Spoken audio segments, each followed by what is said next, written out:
Hi all, hello everyone, welcome back to another video, welcome back to my YouTube channel. So എല്ലാവരും happy ആയിട്ട് സന്തോഷമായിട്ട് സുഖമായിട്ടിരിക്കുന്നു വിചാരിക്കുന്നു. And thank you for your support. And ഒരു കാര്യം, last ഞാൻ ചെയ്ത വീഡിയോ കാഷ്വൽ റിലേഷൻഷിപ്പിനെ പറ്റിയിട്ടായിരുന്നു. അപ്പൊ അതിൻ്റെ ഇടയിൽ ഞാൻ കുറച്ച് മോശമായിട്ടുള്ള കമന്റ്സ് ഒക്കെ കണ്ടു. അപ്പൊ ഞാൻ ആ വീഡിയോയിലും പറഞ്ഞിട്ടുണ്ടായിരുന്നു, ഞാൻ ഇതൊന്നും ആരും ഇതുപോലെ ചെയ്യണം അതുപോലെ ചെയ്യണം എന്നൊന്നും ഞാൻ ഒരു വീഡിയോയിലും പറയുന്നില്ല. ഞാനൊരു അവയർനെസ് മാതിരിയാണ് ഓരോ കാര്യങ്ങളും പറയുന്നത്. അത് അങ്ങനെ എടുക്കാൻ പറ്റുന്നവര് മാത്രം എടുക്കുക, അല്ലാത്തവർ ഇതൊന്നും തലക്കേറ്റാണ്ടിരിക്കുന്നതാണ് ഏറ്റവും ബെറ്റർ. അപ്പോ ഇന്നിപ്പോ നമ്മൾ ചെയ്യാൻ പോകുന്നത് ടോക്സിക് റിലേഷൻഷിപ്പിനെ പറ്റിയിട്ടാണ്. So what is toxicity? നമ്മൾ ടോക്സിക് പാരന്റിങ് ഒരു വട്ടം ചെയ്തിട്ടുണ്ട്. സോ ടോക്സിക് റിലേഷൻഷിപ്പ് എന്താണെന്നാണ് നമ്മൾ ഇന്ന് പറയാൻ പോകുന്നത്.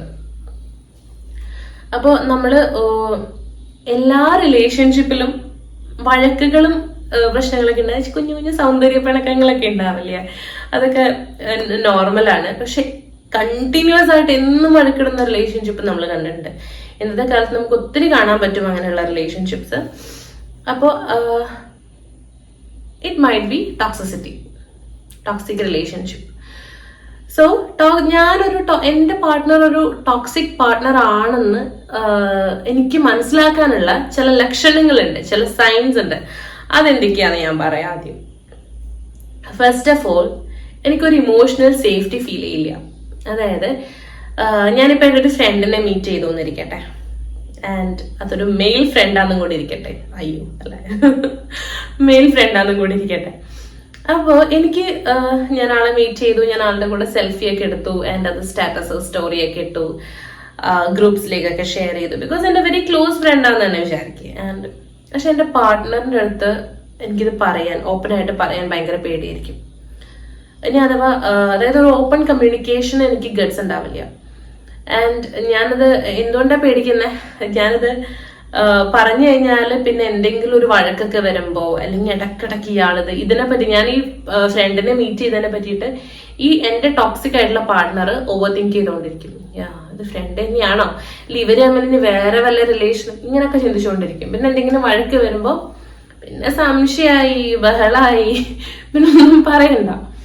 സോ അതാണ് ഒരു ലക്ഷണം. പിന്നെന്ന് വെച്ച് കഴിഞ്ഞാല് നമ്മളിനി അവരെ എത്ര സ്നേഹിച്ചാലും, എത്ര ബഹുമാനിച്ചാലും, എത്രയൊക്കെ അവരെ സാറ്റിസ്ഫൈ ചെയ്താലും നമുക്ക് വാല്യൂ ഉണ്ടാവില്ല, നമുക്ക് പുല്ല് വിലയായിരിക്കും.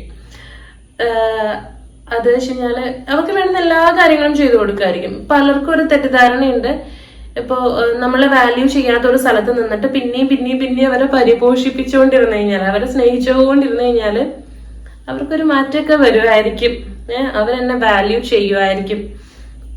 വെറും തെറ്റിദ്ധാരണ മാത്രമാണ്. നിങ്ങൾക്ക് വാല്യൂ കിട്ടേണ്ട സ്ഥലമാണെങ്കിൽ അത് ആദ്യം തന്നെ കിട്ടും. നിങ്ങൾക്ക് വാല്യൂ കിട്ടാത്ത സ്ഥലമാണെങ്കിൽ it is better to leave. അല്ലാതെ അവിടെ കടിച്ചു തൂങ്ങി നിന്ന് കഴിഞ്ഞാൽ ആരുടെ ലൈഫ് പോയി, ആരുടെ സമയം പോയി? ലൈഫ് ഭയങ്കര ഷോർട്ടല്ലേ, വെറുതെ എന്തിനാണ്? സോ നമുക്ക് വാല്യൂ കിട്ടുന്ന സ്ഥലങ്ങളിൽ മാത്രം നിൽക്കാൻ നോക്കാം. അപ്പോൾ ആ ഒരു അൺവാല്യൂ ചെയ്യുന്ന ഒരു പ്രോസസ് എല്ലാ ടോക്സിക് റിലേഷൻഷിപ്പിലും നമുക്ക് കാണാൻ പറ്റും.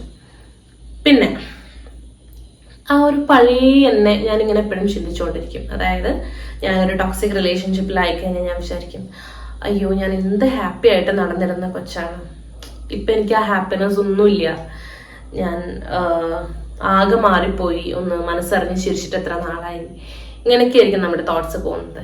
അതേപോലെ തന്നെ നമ്മുടെ ഫ്രണ്ട്സിലേക്ക്, ഫാമിലിയിലേക്ക്, ഇവൻ ക്യാഷ് ചെലവാക്കുന്ന കാര്യത്തിൽ പോലും ഭയങ്കര ലിമിറ്റഡ് ആക്സസ് ആയിരിക്കും. നമുക്ക് സ്വന്തമായിട്ട് ഒരു ഡിസിഷനും എടുക്കാൻ പറ്റില്ല. സോ ഇതൊക്കെ ടോക്സിക് റിലേഷൻഷിപ്പിൽ ചില റിലേഷൻഷിപ്പിൽ ചില പാർട്ട്നേഴ്സ് ടോക്സിക് ആയി കഴിഞ്ഞാൽ എന്താണെന്നറിയോ, ഇപ്പൊ ഞാൻ പറഞ്ഞത് ഒരു മെയിൽ ഓപ്പോസിറ്റ് ജെൻഡറിലുള്ള ഒരു ഫ്രണ്ടിനെ മീറ്റ് ചെയ്യുന്ന കാര്യമാണ്. ഈവൻ സെയിം ജെൻഡറിലുള്ള ഫ്രണ്ട്സിനെ മീറ്റ് ചെയ്യുമ്പോൾ പോലും പ്രശ്നങ്ങൾ ഉണ്ടാക്കുന്ന ആൾക്കാരുണ്ടായിരുന്നു.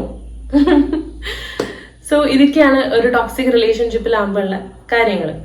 ഇനി ഒരു ഇമ്പോർട്ടന്റ് ആയിട്ടുള്ള കാര്യം, എനിക്ക് ടോക്സിക് ആയിട്ടുള്ള ആള് മറ്റൊരാൾക്ക് ടോക്സിക് ആവണം എന്നുണ്ടോ? നോ. ഉയരെ മൂവിയില് ഇപ്പൊ ഫോർ എക്സാമ്പിൾ ഞാൻ പറയട്ടെ, ഇപ്പൊ ഞാൻ എനിക്ക് എന്ത് കമ്മിറ്റ്മെന്റ് ഉണ്ടെങ്കിലും ഏത് റിലേഷനിലാണെങ്കിലും എനിക്ക് എന്റേതായ ഒരു സ്പേസ് വേണം എന്ന് വിചാരിക്കുന്ന ആളാണ്. എൻ്റെ ഇഷ്ടത്തിന് കുറച്ച് കാര്യങ്ങളൊക്കെ എനിക്ക് ചെയ്യാൻ പറ്റണം, അതിൽ വേറെ ആരും ഇടപെടരുതെന്ന് വിചാരിക്കുന്ന പേഴ്സണാണ്.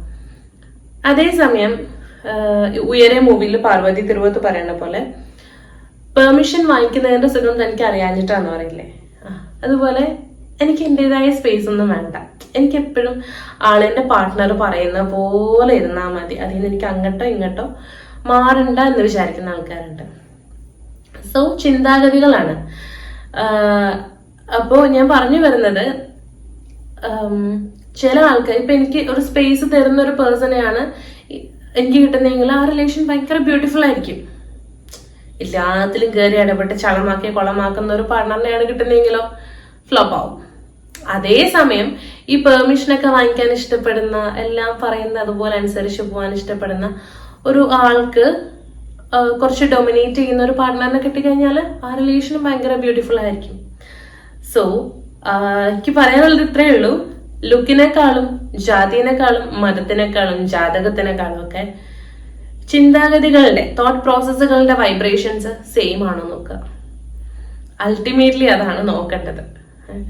ആ തോട്ട് പ്രോസസ്സ് ഭയങ്കര എക്സ്ട്രീം പോൾസിലുള്ള രണ്ടാൾക്കാരാണെങ്കിൽ ആ റിലേഷൻ ഭയങ്കര ഫ്ലോപ്പ് ആവും. So always try to find out a right partner. ആ റൈറ്റ് പാർട്ട്ണർ, നിങ്ങളുടെ റൈറ്റ് പാർട്ട്ണർ നിങ്ങളുടെ മാത്രം റൈറ്റ് പാർട്ട്ണർ ആണ്. അത് മറ്റൊരാൾക്ക് റൈറ്റ് ആവണം എന്നില്ല. So it is your life and life is very short and always try to find out a right partner. And video എല്ലാവർക്കും ഇഷ്ടമായി കരുതുന്നു. ഇതാർക്കെങ്കിലും ഷെയർ ചെയ്ത് കൊടുക്കാനൊക്കെ തോന്നുന്നുണ്ടെങ്കിൽ ഒട്ടും മടിക്കണ്ട, ഷെയർ ചെയ്ത് കൊടുത്തോളൂ. And thank you for watching. Love you all. Be happy, be healthy, B peaceful. Love you. Bye.